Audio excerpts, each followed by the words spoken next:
depan. Ini tiga ini sirkular sebetulnya. Waktu saya berada di sini, saya perlu identitas, makanya saya lihat ke belakang. Tapi saya juga berpikir ke depan. Ini keniscayaan. Ini dulu situasinya. Jadi ada tiga dimensi waktu yang saling kait, kita nggak bisa lepas. Misalnya saya di sini tidak berpikir ke depan, saya joget-joget aja di sini, lalu saya kehilangan wibawa 10%, saya nggak diundang lagi oleh Pak Ari kan gitu kan.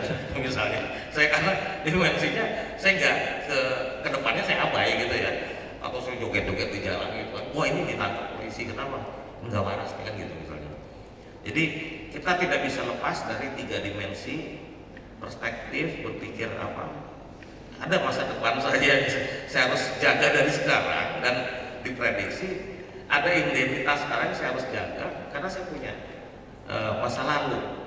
Memang ini tiap orang punya keinginan masa lalu. Nah, bukan keinginan masa lalu, punya keinginan memiliki identitas. Contohnya sangat sederhana, memperingati hari lahir. Kenapa sih hari lahir diperingati? Coba urusannya apa?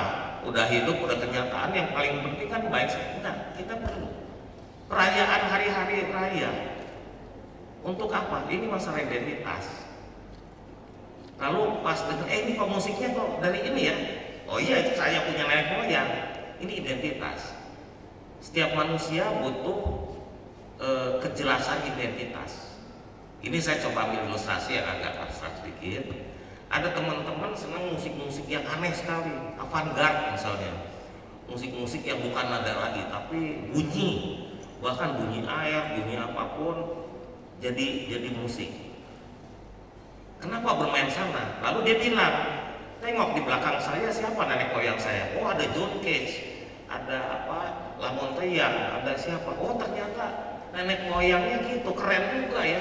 Nah, ini semua berpikir identitas, latar belakang. Nah ini untuk melihat ini ada tiga cara yang ditawarkan oleh, memang namanya mungkin kurang ini namanya Nietzsche ya, dia filsuf ya intinya. Dia menawarkan tiga cara melihat ke belakang, melihat untuk strategi kita membuat mencari masalah lokalisme kita bisa terapkan, yaitu cara apa? Monumental yang pertama, kedua cara antiquarian, yang ketiga cara kritis. Ini yang bisa dipakai untuk masalah apa? Melihat local wisdom ini. Kalau monumental itu masalah kerinduan mengangkat sesuatu yang hebat dari masa lalu, bahkan bukan masa lalu kita. Misalnya di Jogja ada piramid ya, ada apa namanya gedung piramid. Kenapa? Oh karena dulu piramid itu monumental, ada di Mesir dengan gini dan sebagainya. Di Jogja Jalan Parangtritis ada piramid tuh, ya kan gitu. Kenapa? Mengangkat sesuatu yang hebat-hebat masa lalu diangkat ke sekarang. Bahayanya apakah relevan dengan zaman sekarang? Ini contoh sederhananya. Apa relevan kita bikin Candi Borobudur sekarang misalnya? Kira-kira gitu pertanyaannya. Mungkin dibutuhkan oleh masyarakat sekarang bukan bikin Candi Borobudur, tapi yang kontekstual dengan zaman sekarang. Kira-kira gitu. Jadi ini masalah melihat ke belakang dan kita angkat ke masa sekarang. Ambil contoh sederhananya gini. Kita sering bangga ada Candi Borobudur misalnya. Kenapa? Oh buatan nenek moyang saya tuh kan gitu. Lalu pertanyaan sederhana, kamu kan 1000 tahun ke depan jadi nenek moyang juga, kamu warisin apa untuk anak cucu waktu kita jadi nenek moyang? Ya tetap si Borobudur gitu kan, atau bikin Borobudur lagi. Untuk zaman sekarang kira-kira apa? Nah ini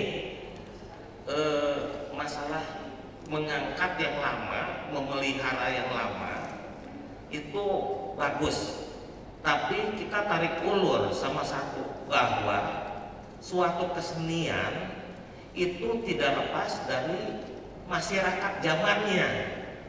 Ini mas, ini yang kita ya kita perlu tarik ulur antara ini. Makanya ada dinamika perubahan. Saya yakin ini yang buat siapa tadi? Yang dari Tegam ya, dari Jakarta. Saya yakin ini sudah lebih, tadi dibilang masyarakat. Ini mewakili masyarakat zaman sekarang karena ada apa tadi Pak? Ada semacam yang dimodifikasi yang gerakan yang tadi urban, nah gitu. Nah itu kan representasi bahwa kesenian itu dinamis, dia tidak hanya 100% dibawa dari zaman masa lalu untuk masa sekarang. Dia pasti ada kontekstual zamannya, nilai-nilai zaman yang masuk. Saya mau ambil contoh mungkin kalau dalam dunia barat itu musik barat, Johann Sebastian Bach bikin karyanya pasti untuk masyarakat zaman barok itu, spesifiknya tahun 1725. Dia bikin bukan untuk masyarakat Jawa Tengah Pantura gitu ya, kira-kira gitu ya. Dia bikin untuk zamannya, sesuai lingkungannya. Ini kira-kira gitu. Kalau tidak, nanti dia jadi nilai konservasi aja istilahnya. Dia menjadi semacam museum nanti. Nah ini memang wacana, ini sangat wacana, bisa kita bicarakan. Dan tidak ada satu jawaban tunggal pasti, kira-kira gitu. Menyangkut membawa masa lalu ke masa sekarang, kebesaran masa lalu, ini semacam dimensi tadi monumental. Lalu ada antiquarian. Antiquarian ini kerinduan akan keturunan, istilahnya? Oh saya darah biru, saya keturunan dulu raja siapa itu ya. Jadi kalau mau minta tanda tangan boleh kan gitu misalnya. Ini nih kita kerinduan identitas asal usul kita. Waktu kita mencoba local wisdom kita pasti berusaha sama itu.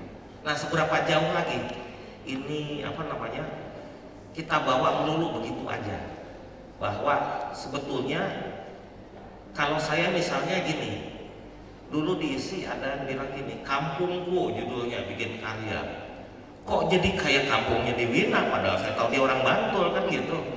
Kenapa musiknya itu dia melulu ngambil musik klasik? Nah ini kan jadi nggak cocok, musiknya tidak mencerminkan asal usul dia,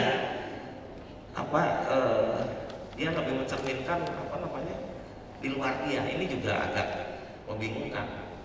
Saya mau ambil contoh ilustrasi ini bagi teman-teman yang suka mencipta ya. Ada teman-teman yang melulu musiknya avant-garde, ngeri, modern sekali, sangat modern. Pokoknya modern lah, nanti kalau diceritakan Pak bisa panjang lebar lagi. Pokoknya aneh ya, yang merayap-rayap dianggap musik lah, kira-kira gitu, atau dianggap musik. Kenapa? Karena hanya kerinduan bahwa saya keturunan John Cage, keturunan siapa yang sebelum saya, yang itu keren-keren punya sejarah. Lalu kalau bicara avant-garde, lihat saya nih, kan saya keturunan terakhir. Nah, putra mahkota gitu. Nah, ada semacam antiquarian kerinduan itu. Nah, sebetulnya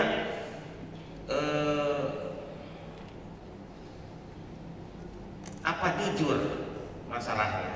Saya kadang-kadang merasa gini, belum tentu kita jujur sama hati. Kenapa? Karena waktu kita bikin, misalnya saya guling-guling, saya anggap ini musik misalnya. Kenapa? Kan musik untuk saya udah visual, bukan lagi bunyi ini misalnya. Apa benar pikiran abstrak itu padahal kita bersentuhan dengan kehidupan yang sangat normal misalnya. Saya ketemu semacam orang-orang semacam avant-garde, tapi diam-diam dia pasang musik di rumahnya jazz. Nah ini nih gimana nih? Nah jadi tapi ini wacana kembali lagi. Jadi yang ingin saya tekankan bahwa ada tiga. Pertama, waktu kita memandang ke belakang ada semacam penyikapan yang kita mesti ketahui dan bisa dianggap menjadi strategi juga, berpikiran secara monumental atau antiquarian, atau satu lagi, dua hal ini kita pandang secara kritis, kira-kira gitu. Ini pendapat filsuf Nietzsche, saya baca dari buku Pak S.T. Sunardi, mungkin kemarin sini juga, kalau nggak salah judulnya Kata Tanpa Kata itu, saya agak lupa, tapi kira-kira gitu. Jadi maksudnya antiquarian tidak salah, membawa masa lalu ke sini tidak salah, membawa yang besar-besar bahkan bukan dari kita, musik Eropa dibawa ke sini juga tidak salah, tapi harus mau dilakukan dengan kritis. Intinya gitu, kritis, dan itu yang akhirnya membuat satu dinamika perubahan. Apakah salah sekarang ada lagu klasik yang melulu dimainkan dari 300 tahun lalu ke sekarang dimainkan? Nah, ini ada faktor X namanya. Kalau memang dia punya kekuatan, memang bisa dibawa ke sini. Kenapa tidak? Hanya kadang-kadang orang dulu bilang gini, ini musik abadi katanya, musik universal. Oh, tidak bisa, yang ngomong kan engkongnya, orang tuanya, biar ini laku sampai sekarang kan gitu. Jadi kadang-kadang ada aspek-aspek lain yang ikut mempengaruhi bahwa itu menjadi abadi. Ternyata aspek kekuasaan misalnya, ini kira-kira gitu. Mungkin agak ribet ya omongan saya ya, mungkin diklarifikasi oleh Bapak Ari dulu ya. Ya, maaf Bapak, saya kira udah